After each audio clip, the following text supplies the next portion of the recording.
Right, Blues, welcome back to another video. And in today's video, we'll be talking about a team that were in a great position in the league. And what do they go and do? They bottle it. Of course, it's Everton. Now, today we lost at home 2-0 to a poor Newcastle team who haven't even won a game in 9. What's your thoughts, Alfie? Literally, I don't know how it's emotionally tired because I went to sleep straight after the game because I slept until 4 p.m. because I was that sick of Everton dropping points to these teams. We've lost four out of our 7 games at home. We've lost to Leeds, West Ham, Man United and Newcastle. We've beat Arsenal, Chelsea and West Brom. I'm actually sick of and tired of this shit. You would have seen my watch along, and me and Lascelles do not get on along because I thought he was a dirty bastard, but you just have to accept it.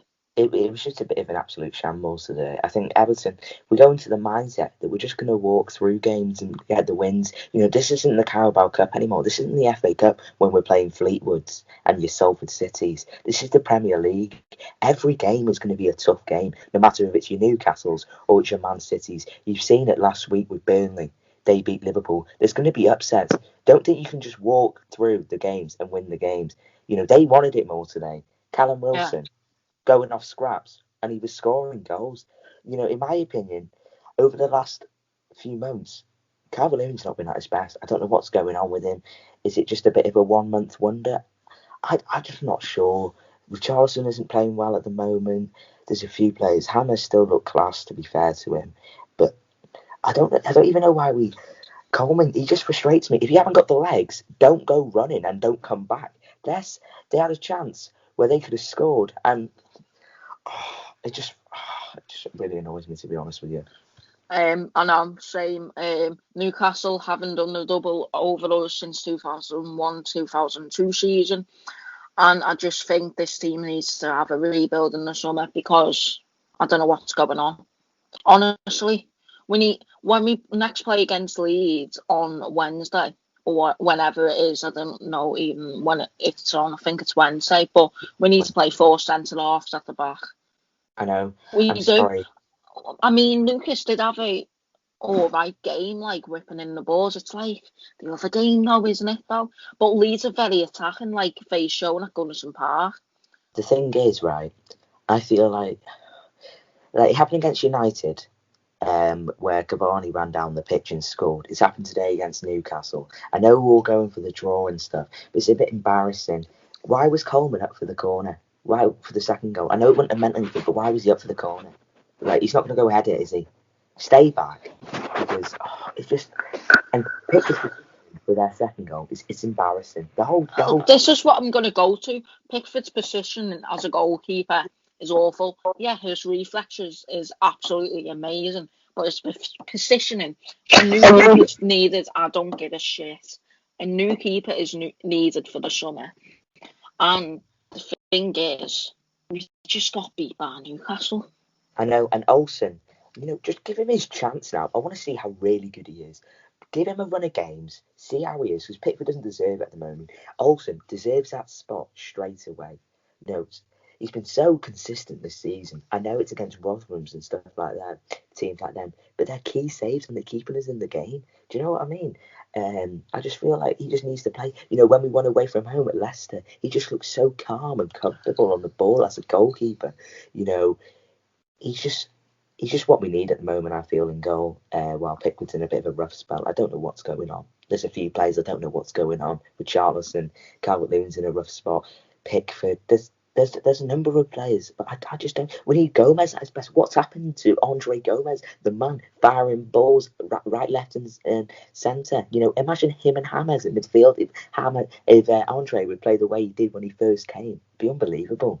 I just don't know what's going on. The thing is, it's not Carlo's tactics I'm blaming, it's the players itself. I'm not being funny to the players, but why did Carlo bring on Andre for Iwobi? Like, what minute was it? Like 60th or something? It's like we were going for the draw. I'll be honest with you. I feel Carlo's a great manager and all, but sometimes I feel like the substitutions are a bit weird sometimes. I think Calvert-Lewin came off. Who was our last game? Who was it again?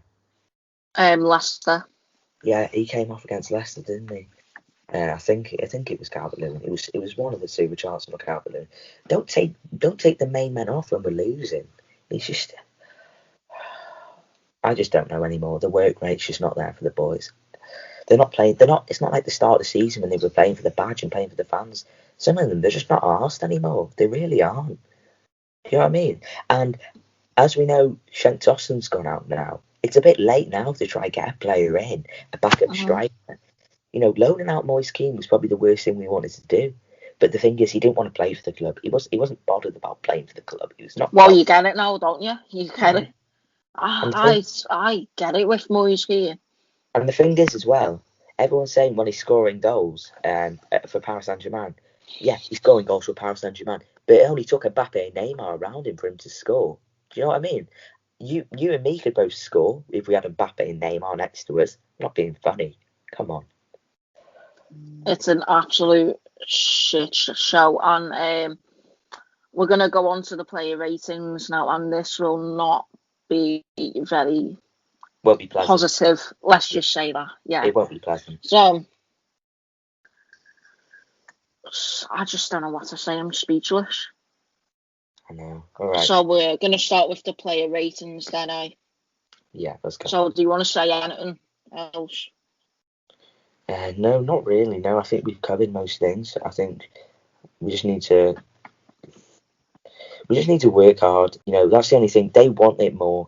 You know, I've seen it today for Newcastle, Leicester City as well. They look like they want to win the game. We don't. It's just annoying, So frustrating.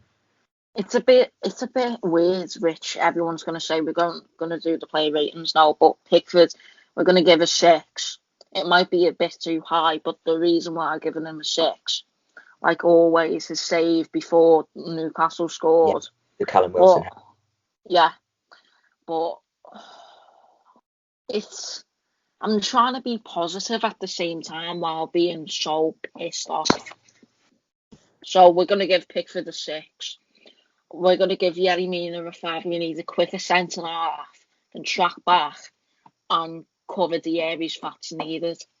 I've also noticed with Mina as well, he takes about 4 touches on the ball. His decision making needs to be much quicker because by the time he's made the decision, the players are marked and he doesn't know what to do with the ball. It's going backwards, side to side. Get the ball forward. Come on. I'm going to give Michael Keane the same 5. Not much difference, really. I'm going to give Lucas a 4 because I don't know what's happened to him. His balls weren't great in today, I'll be honest with you. The crosses the crosses weren't great today. The balls. No. They weren't great. I'll give Coleman a 3. I think I'm not being funny, right, but I think he's finished. Yeah, I do. Hurts. It really hurts to say me this as well. He's finished. It's the thing as well is it's fucking finished. It's the reputation now on Coleman. You know, with Baines, he was doing great, but the thing is with Baines, he was mainly a bench player. No offense to Baines, but it was that last season, the season before, he was mainly a bench. Lucas Digne. Now Coleman, he's been performing really poorly near the back end of last season and this season. I think there's been a few games where he's played quite well, like the opening game of the season against Spurs. But he's going to be known for Everton now. Obviously, you know, in that 2013 season, you know, 2012 season, he was phenomenal. He was one of the best right backs in the league.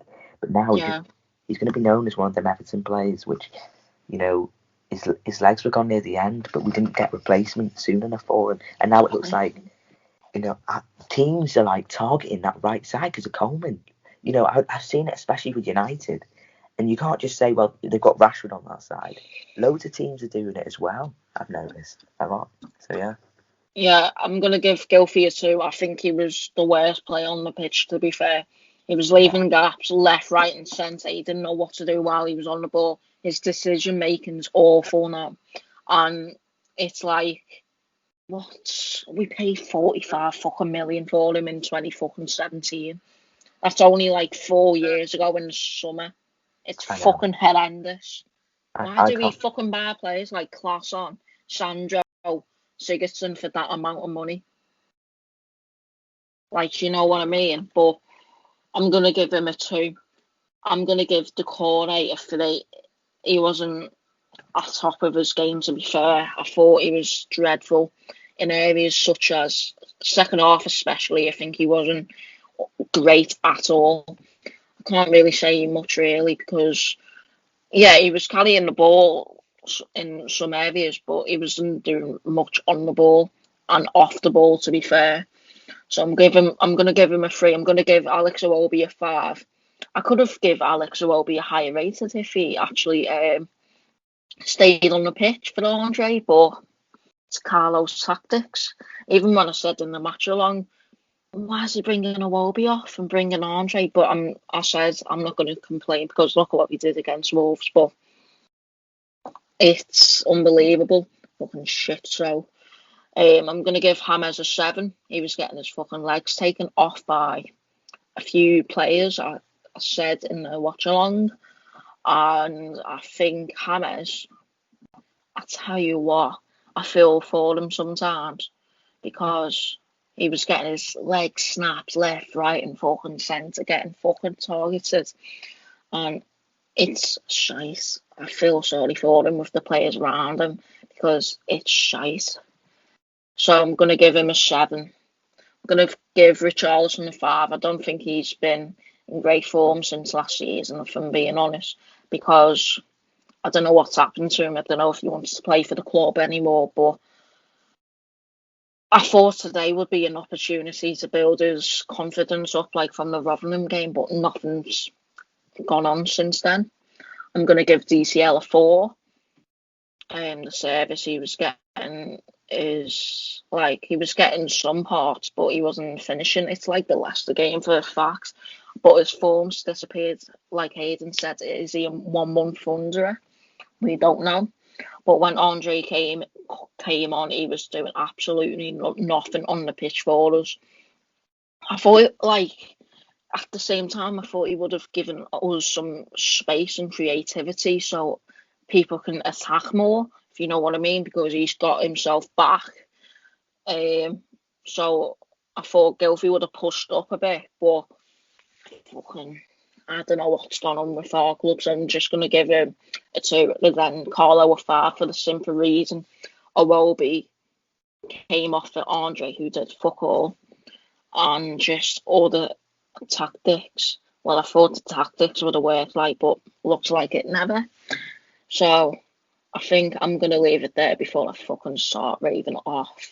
And excuse me French, by the way. But anyway, I'll see you later, lads. Up the toffees.